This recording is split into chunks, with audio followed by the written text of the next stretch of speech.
जय हिंद बच्चों। So today we will discuss lecture number 4 of d block elements.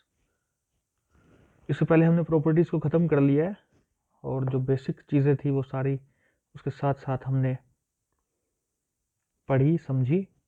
और आज हम नया टॉपिक शुरू करने जा रहे हैं, comparison of properties of 3D elements with 4D and 5D elements. आपको बताया था कि 3D सीरीज़ है, उसके नीचे 4D सीरीज़ है, फिर 5D है, 6D है। ठीक है, मैंने आपको ये भी कहा था कि 3D तो ज़रूर याद कर लें आप, कुछ क्वेश्चंस तो यहीं से बन जाएंगे। ठीक है, तो देखिए, radii of atoms and ions, आपको ये सारी चीज़ें तो ऑलरेडी पता है। डाउन द ग्रुप जाने पर क्या होता है, एटॉमिक साइज बढ़ता है और लेफ्ट राइट जाने पे घटता है, कम होता है। अब जो ग्रुप 3 है, atomic size increases from scandium to yttrium to lanthanum.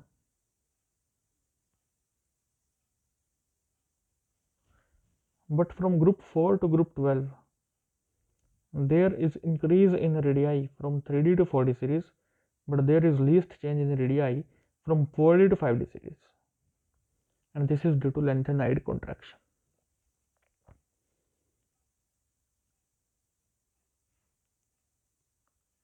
इसको यहाँ पर एक बार देखते हैं, फिर दोबारा पढ़ेंगे। ठीक है, देखिए, स्कैंडियम के नीचे यट्रियम, लैंथनम। साइज देखिए, इसका 1.44 है, इसका 1.62 वैल्यू है, इसकी 1.69 वैल्यू है। तो नीचे की तरफ साइज बढ़ रहा है, 1.44 से 1.62, फिर 1.69 तक गया, बढ़ रहा है। टाइटेनियम से जिरकोनियम, फिर हाफनियम। यहाँ देखिए क्या हुआ, 1.32 से तो 1.45 बढ़ा, सही है भाई। आगे तो घट ही गया, उल्टा 0.01 घट गया। यहाँ देखिए 1.22 से 1.34 हुआ, ठीक है, बढ़ गया। आगे उतना ही रहा, जबकि नीचे साइज बढ़ता है। यहाँ तो हमने देखा ना, ठीक है, यहाँ पे साइज बढ़ता हुआ देखा, यहाँ बराबर रह गया, यहाँ उल्टा कम हो गया, यहाँ थोड़ा सा बढ़ा पॉइंट में, ठीक है, 0.01 बढ़ा। तो लगभग बराबर रह रहा है साइज, लगभग 3D से 4D में तो बढ़ रहा है। देखो यहाँ देखो, 1.32 से 1.45 हो गया, 0.22 से 0.34 हो गया, 0.17 से 0.29 हो गया। लेकिन आगे क्या हो गया, लगभग बराबर रह गया, लगभग बराबर। ठीक है, पॉइंट का ही फर्क है, इवन 0.01 का फर्क है, सिर्फ घट गया, बढ़ गया या बराबर। तो इसको हम बोलेंगे ऑलमोस्ट इक्वल रह गया। कारण क्या बताया हमने, लैंथेनाइड कॉन्ट्रैक्शन, जिसकी वजह से हाफनियम जो है छोटा हो जाता है। ठीक है, लैंथेनाइड कॉन्ट्रैक्शन से हाफनियम छोटा हो गया, जिरकोनियम से नियोबियम, टैंटलम दोनों बराबर रह गए, और यहाँ पे 0.01 का फर्क रह गया। ठीक है, मोलिब्डेनम और टंगस्टन में। तो ये सब हुआ लैंथेनाइड कॉन्ट्रैक्शन की वजह से, और लैंथेनाइड कॉन्ट्रैक्शन में पहले भी बता चुका हूँ काफ़ी बार। ठीक है,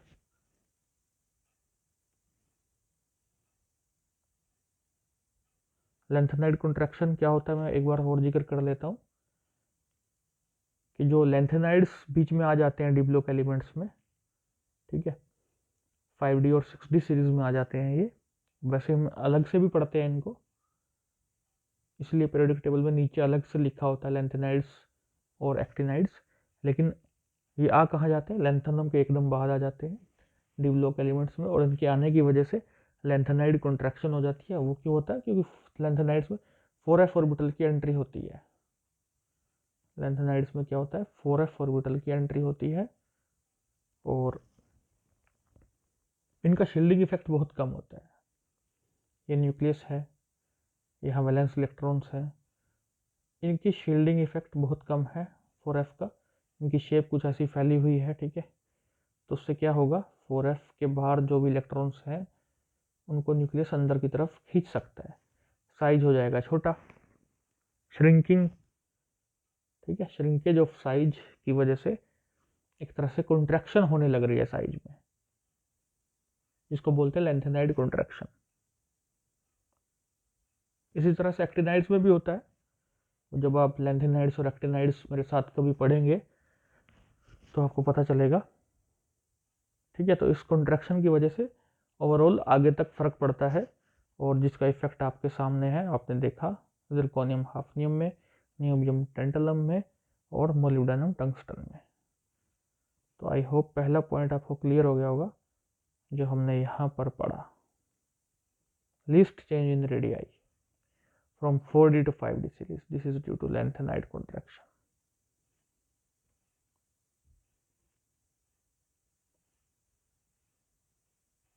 ओके, आगे बढ़ते हैं मैग्नेटिक प्रॉपर्टीज। पिछले लेक्चर में भी थोड़ा मैग्नेटिक प्रॉपर्टीज को हमने डिस्कस किया था। तो देखिए,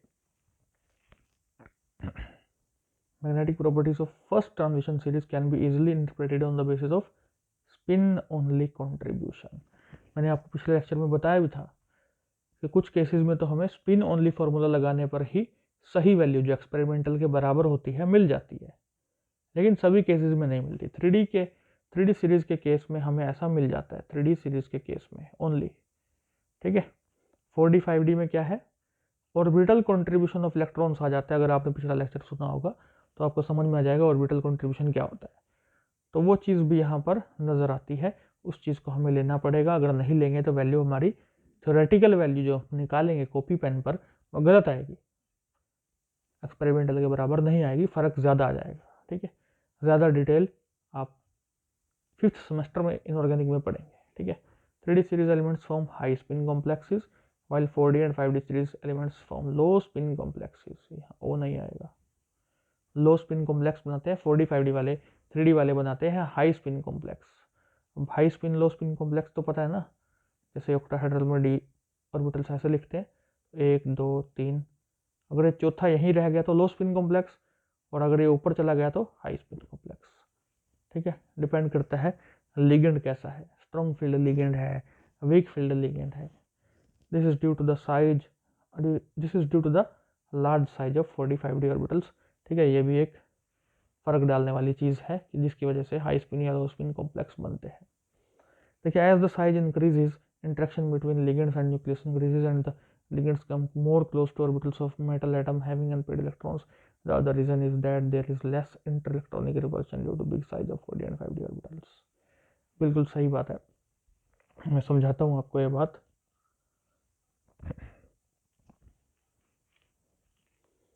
तो हम देखते हैं कि जैसे ये न्यूक्लियस है, ठीक है, अब यहाँ मान लो 4f ऑर्बिटल है जिसमें कुछ इलेक्ट्रॉन्स प्रेजेंट होते हैं। इसकी शेप है बहुत फैली हुई, ऐसे बना लेते हैं, कुछ इस तरह से बना लिया मैंने कि काफ़ी फैला हुआ है, इलेक्ट्रॉन्स दूर दूर हैं। ठीक है, रिपल्शन काफ़ी कम है, और बाहर कुछ इलेक्ट्रॉन्स हैं वैलेंस वाले, जिनको बोलते हैं वैलेंस इलेक्ट्रॉन। ठीक है, इसके बाहर हैं कुछ, तो उन पर खिंचाव बढ़ेगा न्यूक्लियस की तरफ से। ठीक है, क्योंकि इनका साइज बढ़ गया है। और बाकी हम फिलहाल 4f की बात ना कर रहे तो 4D 5D की बात कर रहे हैं हम, सॉरी। तो ये रहा न्यूक्लियस, हमने बात की कि 4D वाला है यहाँ या 5D वाला है। 4f का नहीं ले रहे हैं, 4D का केस ले रहे हैं। ठीक है, तो 4D या 5D जो है उनका साइज भी बढ़ जाएगा, 4f का और भी बढ़ जाएगा। ठीक है, लैंथेनाइड कॉन्ट्रैक्शन की जो बात करी थी वहाँ पे वही चीज़ है। तो फिलहाल 4D या 5D की बात कर रहे हैं, तो 4D मैंने ले लिया यहाँ पे, और इसके बाहर जो इलेक्ट्रॉन्स हैं उन पर क्या होगा, एज द साइज इंक्रीजेज, तो होगा क्या कि अगर कोई लिगेंड भी आ रहा है मेटल के पास तो क्या होगा, न्यूक्लियस जो है जिस पर पॉजिटिव चार्ज रहता है वो कहीं ना कहीं उस लिगेंड को अपनी तरफ ज़्यादा अट्रैक्ट करेगा। ठीक है, क्योंकि इनका शील्डिंग इफेक्ट कम है, साइज बड़ा है। ठीक है, तो लिगेंड के ऊपर जो भी इलेक्ट्रॉन्स हैं उनका इंटरेक्शन यहाँ पर एक तरह से न्यूक्लियस भी उन्हें खींच रहा है, और जहाँ लिगेंड को इलेक्ट्रॉन देने हैं जिस ऑर्बिटल में जो खाली है, ठीक है, जिसके साथ इंटरेक्शन करनी है, वहाँ पर भी अच्छी खासी इंटरेक्शन हो पाएगी, क्योंकि यहाँ के जो 4D के इलेक्ट्रॉन्स हैं एक तरह से वो रिपेल भी कम करेंगे। ठीक है, इसको एक बार डिलीट कर देते हैं। ठीक है, इसको रब कर दिया हमने। तो ज़्यादा बड़ा साइज होने से क्या होगा, लिगेंड ज़्यादा आकर्षित होगा न्यूक्लियस की तरफ या उन ऑर्बिटल्स की तरफ जहाँ उसने इंटरेक्शन करनी है। तो अगर इंटरेक्शन बढ़ जाएगी तो लिगेंड्स जो है ज़्यादा क्लोज आ जाएंगे। ठीक है, ज़्यादा क्लोज आ जाएंगे तो बढ़िया कॉम्प्लेक्स बनेगा, ज़्यादा स्प्लिटिंग होगी। ठीक है, तो उस केस में क्या होगा, इनके बीच का एनर्जी गैप बढ़ जाएगा, और अगर एनर्जी गैप बढ़ गया, जैसे 4 इलेक्ट्रॉन भरने लग रहे हैं, तो चौथे को ऊपर जाने के लिए ज़्यादा एनर्जी चाहिए, इतनी अगर मिल ना पाई तो। ठीक है, इस तरह से लो स्पिन कॉम्प्लेक्स बन सकता है। और इस तरह से हम सोच सकते हैं कि अगर डिस्टेंस या ये एनर्जी गैप कम रह गया तो क्या होगा, 1 2 3 4 ऊपर चला जाएगा। एनर्जी गैप अगर कम रह गया, स्प्लिटिंग और क्रिस्टल फील्ड स्प्लिटिंग जो है, एनर्जी जो है कम निकली। ठीक है, तो ये सारा आप ऑलरेडी कुछ ना कुछ मेरे साथ पहले भी पढ़ चुके हैं। The other reason is that there is less inter electronic repulsion due to big size. ये ठीक है, हमने कवर कर लिया इसको। This properties also depends upon number of unpaired electrons, magnetic properties. ये हमने थोड़ा सा जिक्र पहले भी किया था, वही है। substances which are attracted by magnetic field, unpaired electron है, डायमैग्नेटिक में पेड इलेक्ट्रॉन है, ये हो चुका है। ठीक है, तो मेन है ये spin only formula gives nearly same value as obtained experimentally in some complexes. ठीक है, एक्सपेरिमेंटली जो वैल्यू निकाली हमने और जो हमारे इस फॉर्मूला से निकल के आई, वो काफ़ी सारे कॉम्प्लेक्सेस में तो सेम थी, लेकिन सभी में नहीं। ठीक है, ये फॉर्मूला और ये फॉर्मूला लगभग सेम ही है। देखिए, एस क्या होता है, स्पिन क्वांटम नंबर होता है। वैल्यू मान लीजिए इसकी, यहाँ पर हम लेके चल रहे हैं 1/2 है एक इलेक्ट्रॉन के लिए, तो आप यहाँ 1/2 पुट करके देखिएगा। ठीक है, रूट 4s इंटू s+1 में आप 1/2 पुट करके देखिएगा, तो ये लगभग आएगी 2 इंटू 3/2, यानी कि √3 वैल्यू आएगी, यानी कि 1.732 आएगी। आप एक ही इलेक्ट्रॉन के लिए लेकर चल रहे हैं ना, फिलहाल एक इलेक्ट्रॉन के लिए 1/2 होती है, तो एक इलेक्ट्रॉन का मतलब n क्या है, 1। इस फॉर्मूला में पुट करके देखना, तब क्या आएगा, μs यही आएगा 1.732, यानी कि दोनों फॉर्मूला एक ही बात है। ठीक है, कोई दिक्कत नहीं है यहाँ पर। तो spin magnetic moment can also be calculated as this, where n is the number of unpaired electron, और यहाँ से भी निकाल सकते हैं। ठीक है, सिंगल इलेक्ट्रॉन की बात करिए मैंने, 2 होंगे तो 1/2 प्लस 1/2 कर दीजिएगा s की वैल्यू, तो 1 आ जाएगी वैल्यू। उस केस में n कितना होगा, 2।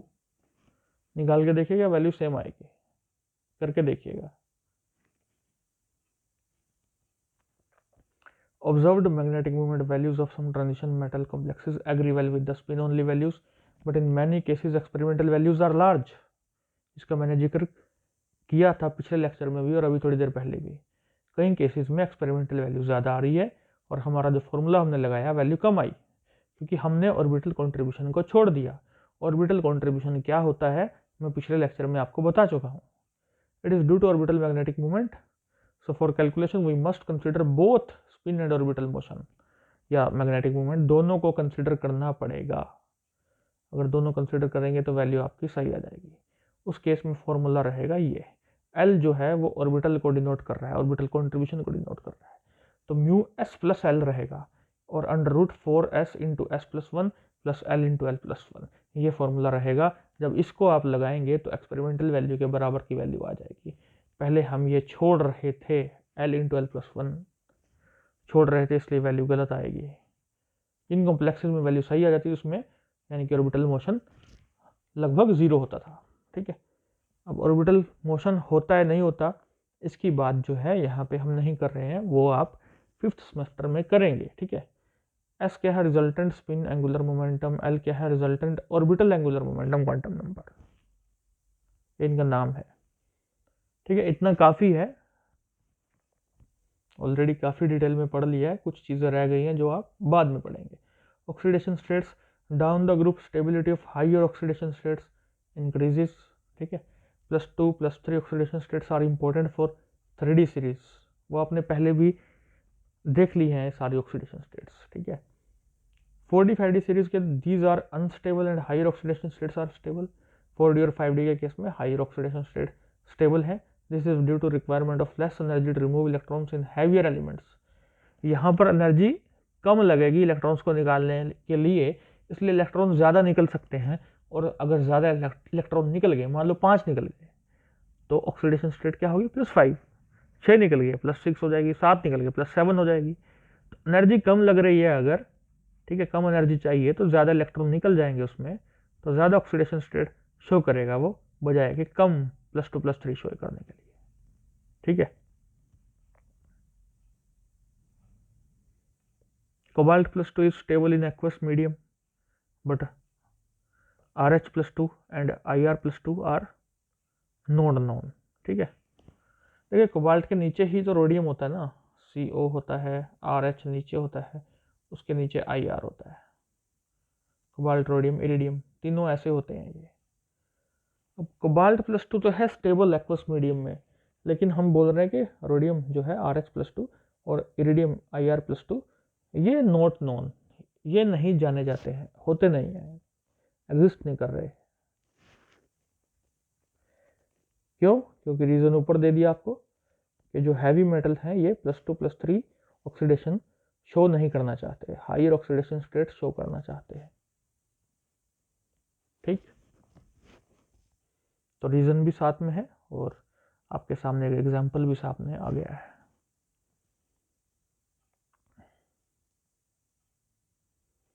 आगे देखिए, chromium +6 ions are not stable and act as strong oxidising agent while molybdenum and tungsten are stable।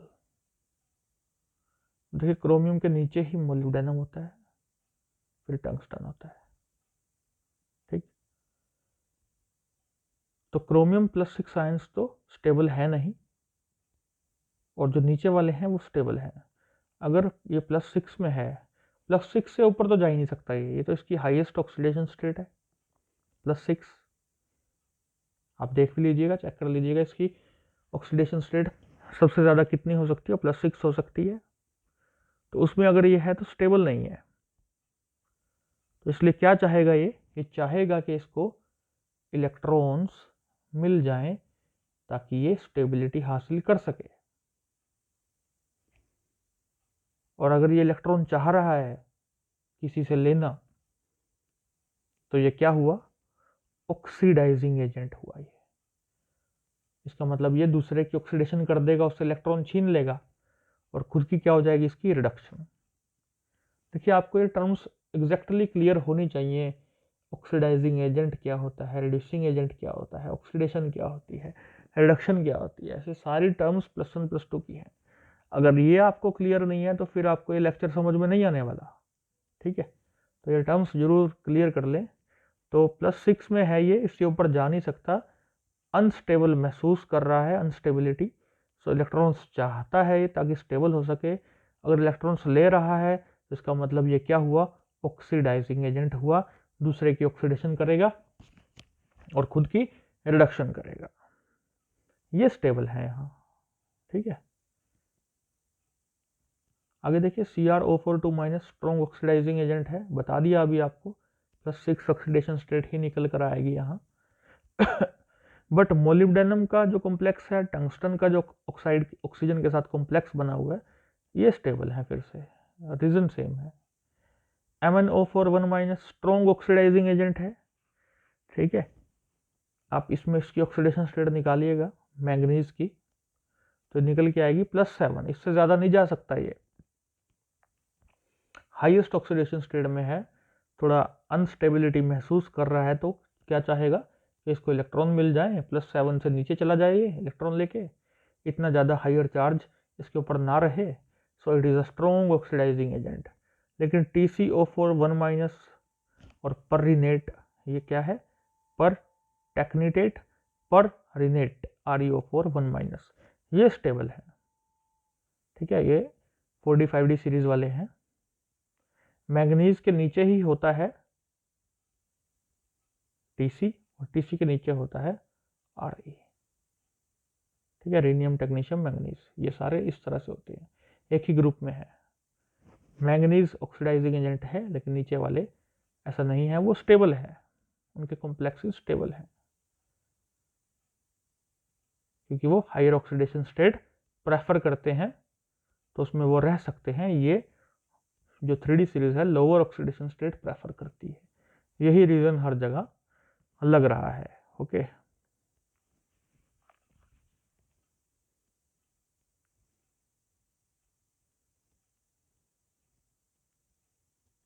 Stereochemistry of complexes. अब देखिए 3D series complexes is different from that of 4D and 5D series complexes, इनकी stereochemistry अलग है। This is due to the fact that central metal ion is in 3D series complexes has coordination up to 6 only, whereas 4D 5D वाले कहाँ तक जा सकते हैं, 7 8 9 तक। कोऑर्डिनेशन नंबर क्या होता है कि कितना लिगेंड उसके साथ आगे लग गया, ठीक है। अगर 6 लिगेंड लग रहे हैं तो कोऑर्डिनेशन नंबर 6 है, 9 लग रहे हैं तो 9 है। वो डिपेंड करता है कि लिगेंड किस तरह का है, मोनोडेंटेट होना चाहिए फिर तो 6 और 9 ठीक है, बाइडेंटेट हो गया तो अलग कोऑर्डिनेशन नंबर होगा, हेक्साडेंटेट हो गया तो अलग होगा, ठीक है। तो उस तरह से चीज़ें देखनी पड़ती हैं, लेकिन फिलहाल मोनोडेंटेट लिगेंड की बात कर रहा हूँ, जिसका जो बाइट करेगा एक ही दांत है जिसका, यानी कि कह सकते हैं आप। तो 3D वाले तो मैक्सिमम 6 तक जा रहे हैं, बाकी जो 4D 5D वाले हैं वो 7 8 9 तक का कोऑर्डिनेशन नंबर शो कर रहे हैं। Example, the 4 coordinated complexes of nickel, cobalt, copper और टेट्राहेड्रल एंड स्क्वायर प्लानर इस टाइप के हैं, but 4 coordinated complexes of 4D and 5D series are generally square planar. Elements of 3D series form low spin as well as high spin octahedral complexes, but 4D 5D series वाले लो spin ही बनाते हैं due to high CFSC, जिसका जिक्र मैंने अभी पीछे किया था। हाई CFSC की वजह से ये देखिए ना, ऐसे मैंने जिक्र किया था, इनका जो डिस्टेंस है, डिफरेंस ऑफ एनर्जी है, बढ़ गया है, ठीक है, इस वजह से लो स्पिन कॉम्प्लेक्स बनाएंगे। Types of geometries of second and third transition series, तो ये आपको एक एक एटलिस्ट याद रखना पड़ेगा।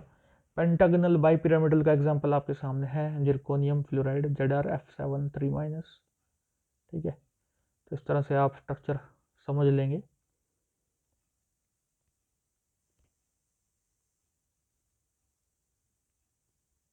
कैप्ड ऑक्टाहेड्रन दूसरी है, NbOF5 नियोबियम ऑक्सीफ्लोराइड, ठीक है। तो आप बना सकते हैं, एक तरह की एक कैप है ये ऊपर की तरफ, आप इनको थोड़ा थोड़ा हल्का हल्का जोड़ भी सकते हैं, नीचे से भी जोड़ सकते हैं, डैश डैश करके, ठीक है। तो इस तरह से ऊपर एक ऑक्सीजन वाली कैप लगी हुई है, तो बस इसलिए आप कह सकते हैं कैप्ड ऑक्टाहेड्रन। तो ये शेप आप इसकी ज्योमेट्री याद रखिएगा। कैप्ड ट्राइगोनल प्रिज्म NbF7 3-, ये थोड़ा सा और मुश्किल शेप हो जाएगी, इसको बार बार आप ड्रॉ करके देखेंगे तो आपको याद हो जाएगी ये, ठीक है, बार बार ड्रॉ करना पड़ेगा, अदरवाइज दिक्कत रहेगी, देखिए, ठीक है। For 4D and 5D series, 3 stereochemistries are there for coordination number 8. Coordination number अगर 8 है तो उसके लिए 3 तरह की स्टीरियोकेमिस्ट्री आपके सामने है, क्यूबिक है, स्क्वायर एंटीप्रिज्म है, डोडेकाहेड्रल है। क्यूबिक के लिए एग्जांपल है Na3UF8, फिर स्क्वायर एंटीप्रिज्म के लिए टेंटलम TF8 3-, फिर MoCN8 4-, तो मोलिब्डेनम का कॉम्प्लेक्स है साइनाइड के साथ। तो इस तरह से आप देख सकते हैं 3 तरह की स्टीरियोकेमिस्ट्री है। इनके स्ट्रक्चर आप चाहे तो बुक से कर लीजिएगा, ठीक है, थोड़ा बुक से भी आप देखा करें चीज़ों को। स्पेक्ट्रोकेमिकल प्रॉपर्टीज अगर देखें, स्पेक्ट्रो यानी स्पेक्ट्रा, स्पेक्ट्रा क्या होता है आपको बताया हुआ पहले, एक तरह का फिंगरप्रिंट जो उसकी जानकारी दे हमें। तो electronic spectra of 3D series complexes is easy to understand as compared to 4D and 5D series complexes. This is due to less crystal field splitting in 3D series, whereas in complexes 4D and 5D series the splitting is more. Generally, the crystal field splitting increases by 30 to 50% on going from 3D to 4D series and further increases by same amount 30 to 50% on going from 4D to 5D series. ठीक है, इसका जिक्र मैंने पीछे कर लिया कि बढ़ रही है वो। देखिए 3D सीरीज से नीचे है 4D, 4D से नीचे है 5D, 3D से 4D पे जाओगे और 4D से 5D पे जाओगे तो क्या होगा, 30 से 50% क्रिस्टल फील्ड स्प्लिटिंग बढ़ जाएगी। यानी कि जो गैप है ना इनके बीच का, ये वाला गैप, ये जो बनाया है मैंने, ये वाला, ये बढ़ जाएगा 30 से 50% 4D पे जाने पे।